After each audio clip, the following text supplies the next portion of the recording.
3 signs na hindi lang ikaw ang ka-chat o kausap niya. Number 1, i-chat o kakausapin ka lang kapag may kailangan. Alam mo yung tipong sa'yo hihingi ng favor kasi alam niyang hindi mo siya tatanggap. Magaling lang kapag may something na gusto sa'yo, pero kapag di ka na kailangan, hindi ka na i-chat o kakausapin.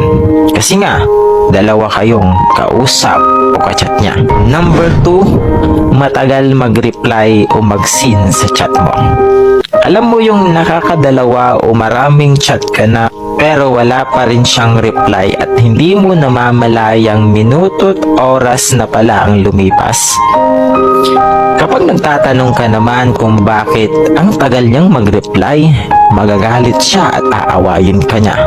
Tutuluyan ng hindi ka kakausapin o i-chat at way niya iyon para magkaroon ng time doon sa isa. Number 3, wala siyang pakialam sa siniset mong oras para magkausap kayo.